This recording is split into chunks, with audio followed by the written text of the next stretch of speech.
Satu klik subscribe dan share dari Anda bisa jadi jalan hidayah bagi yang lain. Yuk, sebarkan kebaikan bersama ngaji hari ini.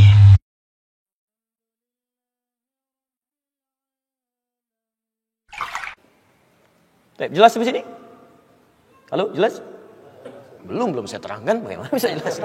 Belum saya terangkan. Kalau sudah jelas saya selesai gitu kan? Baik. Apa itu qarin? Qarin itu asalnya dari kata al-qarnu. Sesuatu yang menempel lekat. Sesuatu yang menempel lekat. Al-qarnu. Ya, tanduk kerbau itu disebut dengan qarnun. Qarnul jamus. Qarnun, nempel dia. Ya. Kalau ada teman yang selalu lekat, memberikan pengaruh gitu kan, sampai nempel betul, nggak mau terpisahkan, taib, itu kemudian berubah katanya dari qarnun menjadi qarinun.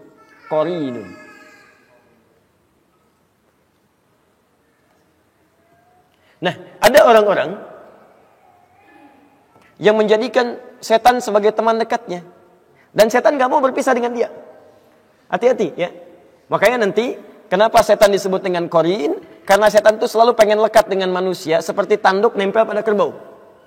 Ya, didekatin terus dan selalu membisikkan yang buruk-buruk. Ya, yang buruk-buruk, memberikan was-was macam-macam, ya, dan sebagainya. Dan menariknya ada orang-orang yang secara dia tidak sadar nih. Dia tidak sadar, dia menjadikan pengaruh-pengaruh setan sebagai bimbingan untuk melakukan aktivitas.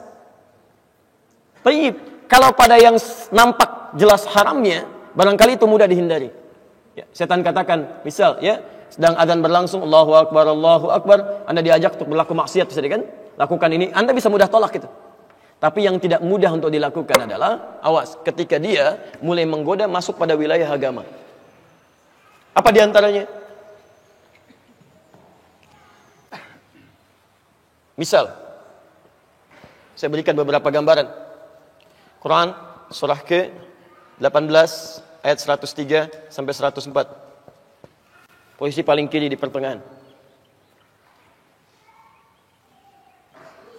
Awas, disebut dengan dhalla sa'yuhum fil hayatid dunya wa hum yahsabuna annahum yuhsinuna sun'a. Ada orang-orang yang tersesat dalam amalannya saat hidup di dunia dan dia mengira dia sedang melakukan kebaikan. Jadi ada orang yang digoda oleh setan, godaannya ini mohon maaf ya, bukan pada aspek dunia tapi masuk pada aspek urusan-urusan agama. Tuntunan syariat. Misal, ya, Anda didorong untuk umrah berkali-kali, haji berkali-kali misalnya kan? Padahal di sekitaran Anda ada orang-orang yang sangat membutuhkan, ya, ada orang fakir yang kehilangan mata pencahariannya, ada orang yang putus sekolah, ada macam-macam. Bahkan Allah tempatkan Anda di lingkungan yang memang butuh perhatian. Tapi Masya Allah, Anda jadikan itu sebagai kenikmatan. Berangkat lagi, kasih cerita lagi. Sementara di sekitaran Anda sangat mengharapkan dan berdoa kepada Allah, ya Allah, mudah-mudahan si fulan perhatikan saya. Hati-hati. Bila terjadi seperti demikian, orang-orang yang gemar melakukan ibadah dengan kesenangan dan lupa dengan sekitaran sebagai prioritas, itu bagian dari godaan setan. Hati-hati. Jangan-jangan antum sibuk umrah, sibuk haji hanya untuk kesenangan aja. Berangkat lagi ya. Itu setan sudah masuk. Termasuk menanamkan perselisihan, perpecahan, dan sebagainya. Ya, bahkan Nabi sampai mengingatkan, jangan sampai ada orang belajar, siapapun orang yang belajar, man ta'allama ilman, siapa yang mempelajari satu ilmu, ya, la yuridu bihi, dia tidak meniatkan untuk pencariannya ini, ya, li ghairi wajhillah, selain kepada ridha Allah Subhanahu wa taala. Ya. Apa di antaranya? Ada yang belajar untuk mendebat orang lain, ada yang belajar untuk menjadikan dirinya hebat, ada yang belajar untuk dikenal, ada yang belajar untuk dinilai sebagai seorang alim. Kata Nabi, la yashtamu raihatal jannah, dia tidak akan pernah mencium bau surga. Hati-hati. Tidak sedikit orang-orang belajar hanya sekedar menampakkan, nih saya yang paling hebat dibanding dengan yang lainnya. Termasuk para ustadz juga, Anda harus sering doakan. Apa Anda kira mudah jadi ustadz? Tidak.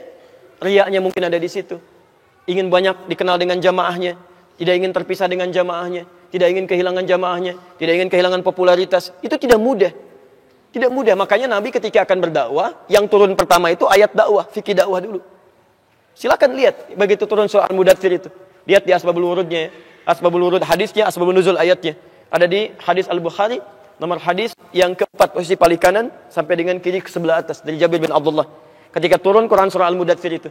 Ya ayyuhal mudaththir, hei yang sedang berselimut, ya, Masya Allah, qum fa'anzir, sekarang mulai berikan peringatan. Apa kaidahnya? Wa rabbaka fakabbir, niatkan tulus untuk mengesahkan Allah, bukan yang lain.